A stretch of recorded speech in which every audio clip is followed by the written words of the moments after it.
এক নদীর ধারে একটা বিশাল বড় জাম গাছ ছিল। ওখানে এক জন্মনে ছটপটে দুরন্ত বাঁদর থাকত। সে সেই গাছের জাম খেত আর সন্ধেবেলায় ওই গাছের ডালে বসে নদীর দিকে তাকিয়ে থাকত। ওই নদীতে এক কুমিরও তার পরিবারের সাথে থাকত। কুমিরের বয়স হয়ে গেছিল আর সে দুর্বল হয়ে পড়েছিল। একদিন বাঁদর সেই কুমিরকে সেই ডাঙ্গায় দেখতে পেল। কুমিরকে খুব দুর্বল ও অসুস্থ দেখাচ্ছিল। বাঁদর গাছে বসে বসেই কুমিরকে বলল, কি হলো কুমির ভাইয়া, সব ঠিক আছে তো? তোমায় দেখে খুব অসুস্থ মনে হচ্ছে গো। হ্যাঁ, আর কি বলবো তোমায় বাদর ভাই, আমি যা কিছু শিকার করি আমার বউ বাচ্চা সবই শেষ করে দেয়। আমার তো আর কিছু খাওয়াই হয় না। তাই নাকি? এই দেখো কত সুন্দর রসালো জাম, তুমি কি খাবে? বাঁদর জিজ্ঞেস করলো। কুমির একটু ভাবলো আর বলল, হ্যাঁ ভাই, কত বড় আর রসাদার লাগছে আঙুরগুলো। এখন তুমি কিছু ফল নিচে ফেলো, তাহলে একটু খেয়েই দেখতাম। বাঁদর কিছু জাম নিয়ে ছুঁড়ে কুমিরকে দিল। দাও। জাম খেয়ে কুমির তো বেশ খুশি হলো।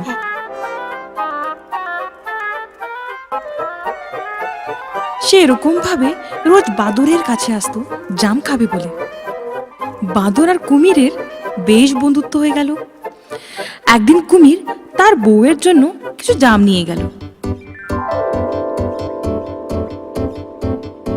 তার বউ জাম খেলো আর বলল, বাহ, কি মিষ্টি জাম! আমার বন্ধু আমায় দিয়েছে, রোজই তো আমায় দেয়।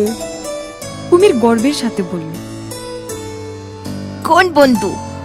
ওই বাদরটা না, যার প্রশংসা করতে তুমি ক্লান্ত হও না? কুমিরের বউ একটু হেসে জিজ্ঞেস করলো। হ্যাঁ হ্যাঁ হ্যাঁ, ওই বাঁদরটা আমার বন্ধু। কুমির উত্তরে বলল, এই জামগুলো এত মিষ্টি, তাহলে রোজ এই জাম খাওয়া বাঁদরের কলজেটা কত মিষ্টি হবে। তুমি কি বলছো এটা? কুমির বউয়ের কথা আন্দাজ করে বলল। আমি এই বাঁদরের কলজেটা খাবো। বউয়ের কথা শুনে কুমির ভয় পেয়ে গেল। এটা তুমি কি বলছো? ওই বাঁদরটা আমার বন্ধু, আমি ওর কলজে তোমায় কিভাবে খেতে দিতে পারি? কুমির বউয়ের কথা ফেলে তো দিল, কিন্তু বউ আরেকটি ফন্দি আটলো। 2-3 দিন সে কিচ্ছু বলল না। কুমির রোজ বাঁদরের কাছে যেত আর দুজনে মিলে গল্প করত আর খেলা করত। আর কুমির রোজ কিছু জাম বাড়ির জন্য নিয়ে আসতো।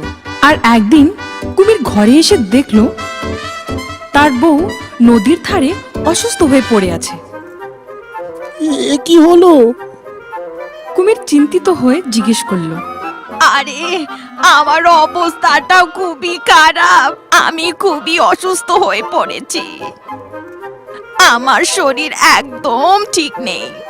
তো আমি এখন কি করতে পারি?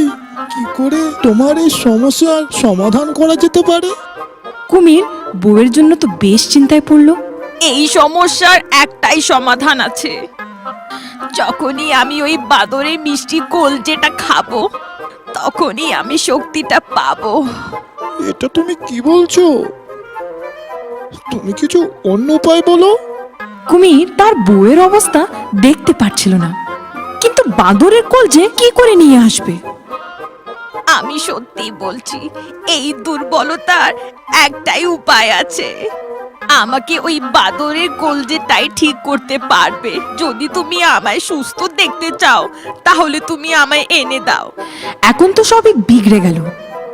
কুমির তার বউয়ের জন্য বাঁদরের কলজে আনা ছাড়া আর কিছুই মাথায় আসছিল না। ও তার বউয়ের কথা শুনলো আর সেই জাম গাছের দিকে গেল। ও ও চলে যেতেই কুমিরের বউ নিজের মনে হাসতে হাসতে বলল, বাহ বাহ বাহ, এই ফন্দিটা তো কাজ করলো বেশ। বাহ বাহ, এই বাঁদরের মিষ্টি কলজিটা খেয়ে কতই না শান্তি পাবো আমি। বাঁদরের কাছে গিয়ে কুমির বলল, ও বাঁদর বন্ধু, ওই জামগুলো আমার বউয়ের খুব ভালো লেগেছে যে এখন ও তোমার সাথে দেখা করতে চায়। বাঁদর একটু ভাবল, কিন্তু তারপর ও কুমিরের কথা মেনে নিল। হ্যাঁ, আর বাঁদর কুমিরের পিঠে চড়ে বেরিয়ে পড়ল। কুমির মনে মনে খুব দুঃখ পাচ্ছিল, কিন্তু সে বাঁদরকে পালাবার কোনো সুযোগ দিল না।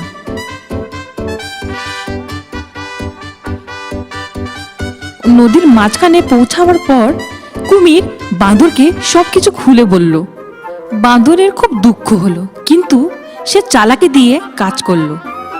ও বলল, আরে কুমির ভাইয়া, এই কথাটা তুমি যদি আমাকে আগে বলতে, আমি তো আমার কলজেটা ওই যে ওই জাম গাছই ফেলে এসেছি।